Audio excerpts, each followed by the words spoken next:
मैं सर इस हाउस की तवज्जो दिलवाना चाहता हूँ फॉरेन पॉलिसी के फ्रंट के ऊपर, और ये सर पाकिस्तान के इंटरेस्ट में ऑनरेबल स्पीकर कि जब दोस्त ममालिक की तरफ से वफूद आते हैं या सरमायाकारी के हवाले से अंदिया दिया जाता है, और फॉरेन पॉलिसी एक सेंसिटिव सब्जेक्ट है।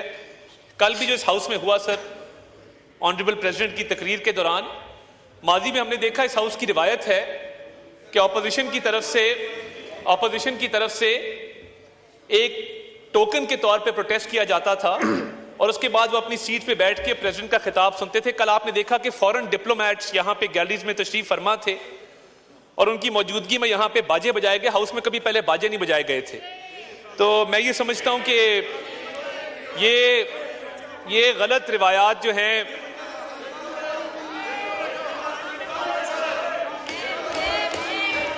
आप बात कीजिए, आप ये हेडफोन पहन लीजिए, बात कीजिए। आज मैं एक्शन लूंगा, डोंट वरी। पाकिस्तान की मफाद की बातें सुन लें, पाकिस्तान की मफाद की बातें सुन लें, बात सुन लें ना। फॉरेन पॉलिसी में बात जी, एड्रेस द चेयर। बैठ जाए अता साहब, एड्रेस द चेयर जी। Sir, there have been multiple statements from this side of the House regarding Friends of Pakistan, Honorable Speaker. और होता यह है कि एक फाजिल मेंबर की तरफ से एक स्टेटमेंट दी जाती है और उसके बाद इनकी अपनी ही पार्टी उसकी तरदीद करती है। मेरी रिक्वेस्ट होगी, आपने तनकीद करनी है, आप मेरी ज़ात पे कीजिए। आपने तनकीद करनी है, आप मेरी पॉलिटिकल पार्टी पे कीजिए। आपने तनकीद करनी है, मेरे एक एक मेंबर पे कीजिए। पाकिस्तान पे तनकीद नहीं इजाजत दी जाएगी। सर, इन्होंने पहले भी जनाब स्पीकर, इन्होंने पहले भी एक अमरीकी साजिश का बयानिया खड़ा और इन्होंने कहा कि हम कोई गुलाम हैं और कहा कि अमरीकी साजिश के नतीजे में हमारी हुकूमत गिराई गई है। उसके बाद उसी स्टेटमेंट पर ये वापस इन्होंने यू टर्न लिया। इनके लीडर इमरान खान का भी वतीरा रहा है कि फॉरेन पॉलिसी से खेलना है।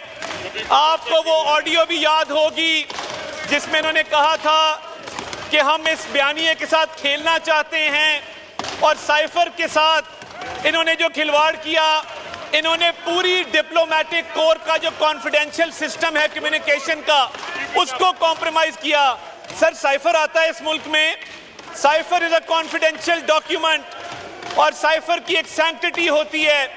इन्होंने पूरे डिप्लोमेटिक कम्युनिकेशन सिस्टम की कॉन्फिडेंशियलिटी को कॉम्प्रोमाइज किया। कभी कहते हैं बेसिस दे दी, कभी किसी मुल्क के खिलाफ इल्जाम लगाते हैं, कभी किसी और मुल्क के खिलाफ इल्जाम लगाते हैं, और जब ये किसी दोस्त मुल्क पे इल्जाम लगाते हैं, उसके बाद इनके अपने तर्जुमान उसकी तरदीद करते हैं।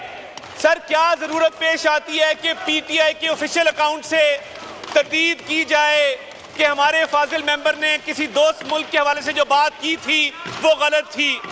मेरी ऑनरेबल स्पीकर ये रिक्वेस्ट है कि पाकिस्तान आगे बढ़ रहा है, मईशत के हवाले से मुस्बत खबरें आ रही हैं। ब्लूमबर्ग इस पे बात कर रहा है, यूएनडीपी इस पे बात कर रहा है, एशियन डेवलपमेंट बैंक बात कर रहा है। वो कह रहे हैं कि पाकिस्तान में सरमायाकारी आ रही है, पाकिस्तान के फॉरेन एक्सचेंज रिजर्व बढ़ने जा रहे हैं, पाकिस्तान में महंगाई का खात्मा होने जा रहा है। आवाज़ नहीं आ रही, ऊंचा बोलो, थोड़ा ऊंचा बोलो। जनाब स्पीकर,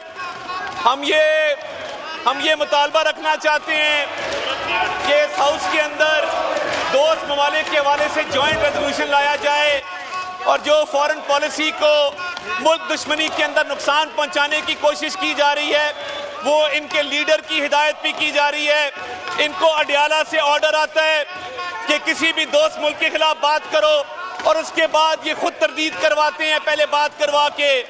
जनाब स्पीकर, फॉरेन पॉलिसी पे ये कॉम्प्रोमाइजेस इनकी इजाज़त नहीं दी जाएगी, इस झूठे बयानिए की इजाज़त नहीं दी जाएगी, और अडियाला जेल में बैठ के जो मुल्क दुश्मन बयानिया चल रहा है, ये वही है जिन्होंने 9 मई के हमले किए थे मुल्क की दिफा के ऊपर।